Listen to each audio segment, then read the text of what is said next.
I'm Corbett Wall with DVAuction, here with your feeder flash for Thursday, December the 21st, brought to you in part by Macrocin by Bimeda.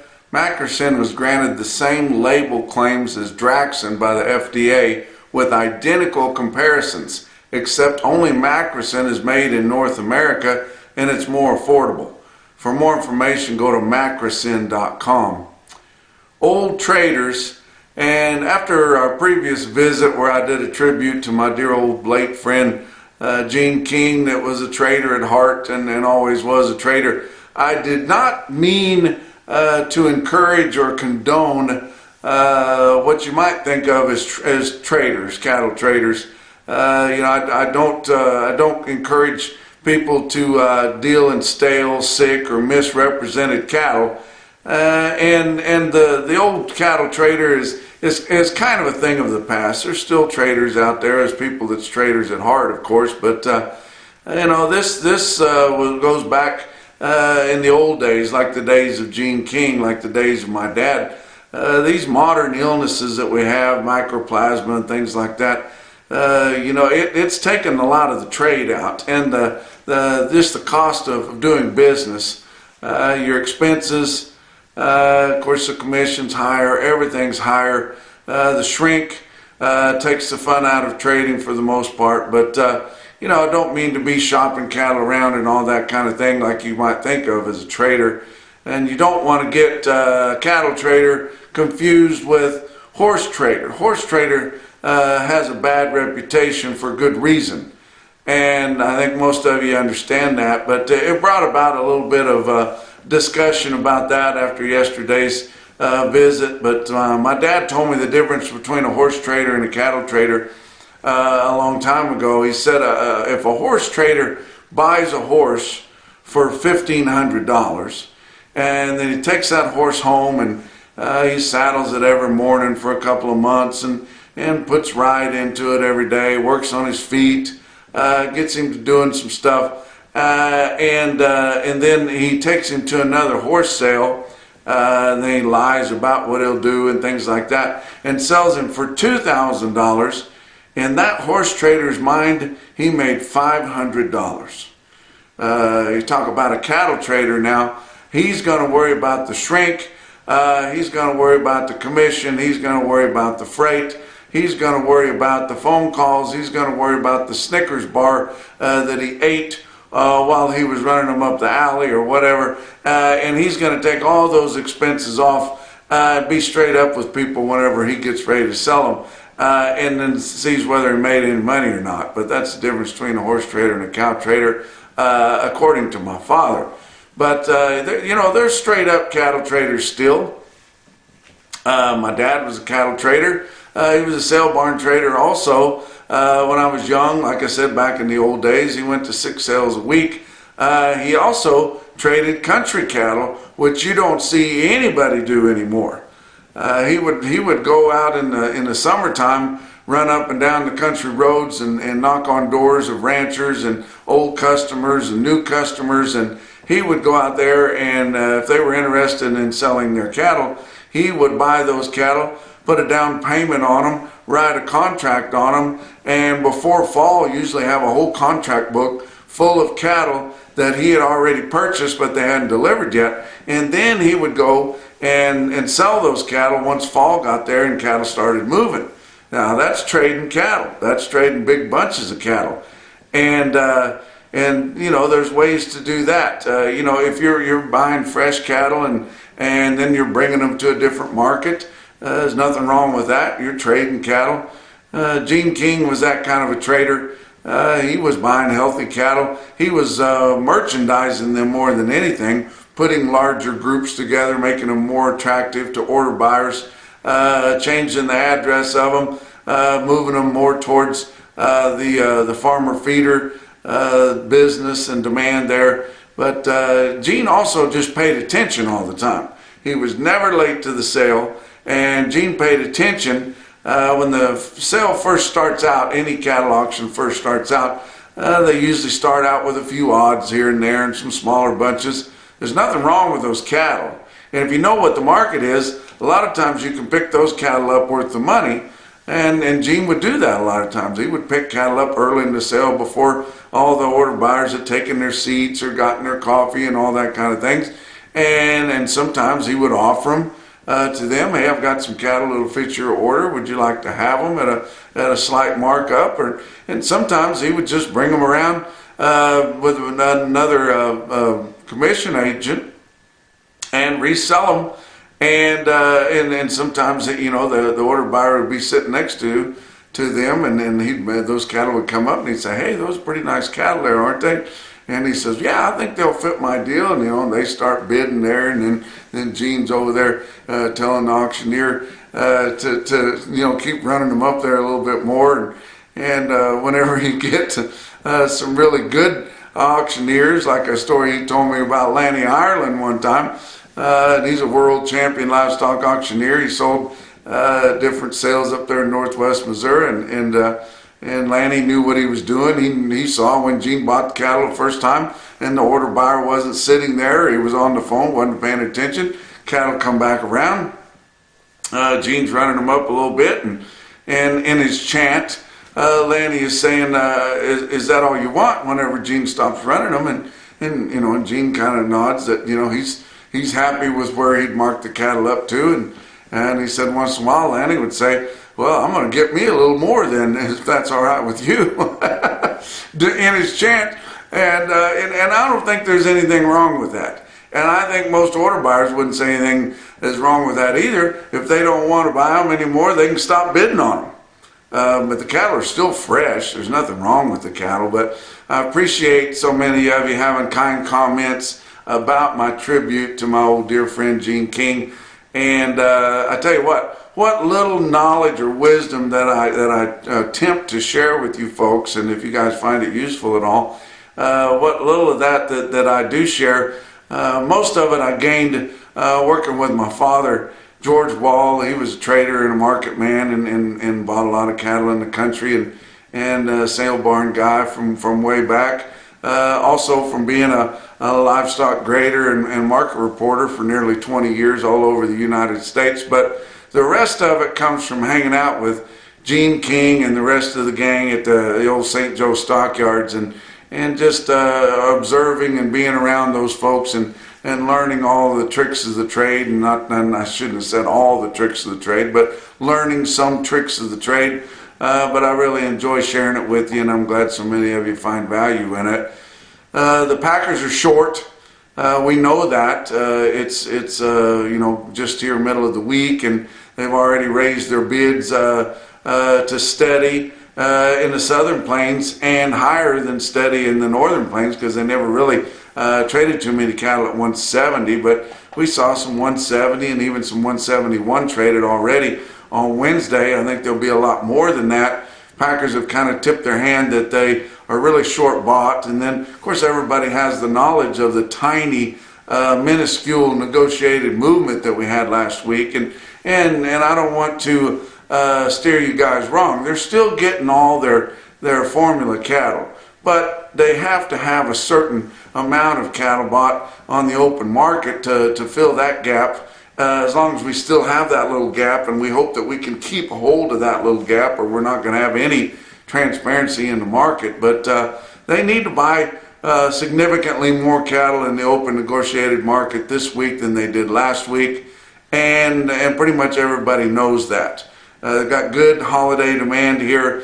They're actually wanting to ramp up the slaughter just a little more. We're hearing more about some Saturday kill, which is a little bit odd, as light as they've been running their change speeds and as slow as they've been moving here the last few months. To bring in a Saturday slaughter right before a big Monday holiday, we would think maybe they would just give everybody a 4-day weekend, but they're needing product, and they are expecting some clearance of the shelves over the holidays here. And then they're expecting that, you know, they're going to have some cattle on the books to get things rolling again after we get through the holidays. So we're looking forward to that.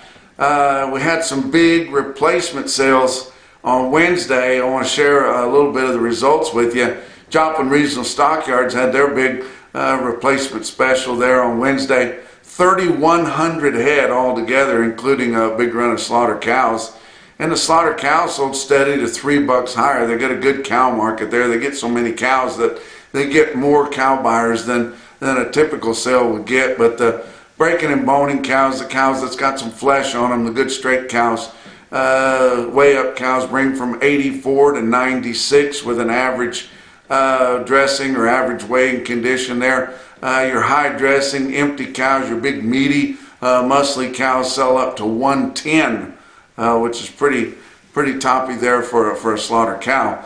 They did have fancy bred cows, young to middle-aged fancy bred cows, up to $2,800 per head. They had some nice pairs, some pairs that had some calves with some size to them. Some calves weighing, up over 200 pounds, up to 300 pounds, and really nice young cows bring up to $3,450 per pair. And they had some fancy bred heifers bring from $2,200 to $2,600 per head. Now, Bassett Livestock Auction up there in the Sand Hills in Nebraska, they had an even bigger replacement cow sale, about $3,500 for them, and they sold their young to middle-aged bred cows, and this would be premium quality, guys. The best cattle you can find anywhere in the world are right there in the Sand Hills in Nebraska, and that is right in the heart of that is Bassett, Nebraska. And those fancy bred cows bring from $2,500 up to $3,435 per head. They had fancy bred heifers, and I told you about all those as we were leading up to that sale. But the big nice bred heifers bring from $2,400 to $2,800 per head, with the stick out deal being 100 head of fancy red Angus bred heifers from the Blue River Cattle Company. They weighed 11/16 and bring $3,010 per head, which is a really good price. But you're thinking, gosh, didn't they just bring that up at Beaver, Oklahoma here not too long ago when you went up and helped sell? Well, yeah, but we did a pretty good job selling those cows. Talk about your board for Wednesday. December live cattle futures up 157 at 170.02. February up 152 at 170.30. Back months on live cattle up 45 to up $1.15. Your January feeder cattle up $2.15 at 224.05. March feeder cattle up 255 at 225.75. Back months on feeder cattle up 212 to up 267. Talking about some grains, how about March corn down 3 cents at 469 3/4. January beans down 4 1/4 cent at 1308 1/4, and Kansas City hard red winter wheat for March down 16.5 at 625 a bushel. If you guys are interested in hedging your risk, Livestock Risk Services, that's Dakota Moss there in Oklahoma City, and he has agents all over the Midwest there, especially in and around Oklahoma. They are your LRP specialists. And as these futures keep climbing like this, especially your back months, you might want to keep looking out there. And when you find a price that you're comfortable with, you might want to get you an LRP on them or take some kind of a position that will guarantee you a price. Fat cattle trade. We did have pretty decent trade in the Midwest and the Northern Plains, and it was just starting to start to trickle a little bit of trade in the Southern Plains. I don't think we had a big movement yet on Wednesday, even late in the Southern Plains, but we will have here by Thursday. But Iowa sold 3,300 head, only 3,800 head for the week, up through Wednesday at 2 o'clock. And live prices were 170 to 171. And that's a good $2 or $3 higher. You would actually call it steady, or $1 to $3 higher, but we haven't seen the bulk move yet, so we don't really know for sure, but it's higher. Dress sales at 270. Nebraska 4,400 head on Wednesday, 4,800 for the week. Live price 170, dress price 265 to 270.75. Kansas had only quoted 100 head, but they were a little lax putting that information in. Your Packers were to mandatory price reporting, but that market was 170, and that's steady. And most of them are holding out for more money, and I think we'll probably see another buck or two in the southern plains here sometime today on Thursday. Texas, the only thing they quoted was a load of dairy cross cattle at 168. Sioux Falls Regional Livestock in Worthing, South Dakota had 1,200 head of slaughter cattle, including their slaughter cows. But their slaughter steers sold $1 to $3 higher, slaughter heifers $3 to $6 higher. Conventional fat cattle in Sioux Falls Regional Livestock bring from 166 to 175.75, and the program fed cattle, non-implanted or drug-free, and a lot of times those are higher in quality also, bring from 167 to 178. Box beef cutout values were mixed on Wednesday. Choice cuts 289.13 up 30, and selects down 156 at 261.60. Your slaughter 372,000 through the first 3 days of the week, which is 8,000 less than last week's big week, but 29,000 more than the same week a year ago where we had storm interruptions. Talk about what else is going on. Lynn's Heritage Angus. Been talking to you about those. Pay attention to that. Putting your money where your mouth is. There's a lot of talk about buyback programs. Most are an afterthought. But when your livelihood, like Lynn's Heritage is dependent on a supply chain of high-quality Angus-fed cattle, then it makes sense that this seed stock supplier is looking for participation from his bull buyers to send him cattle.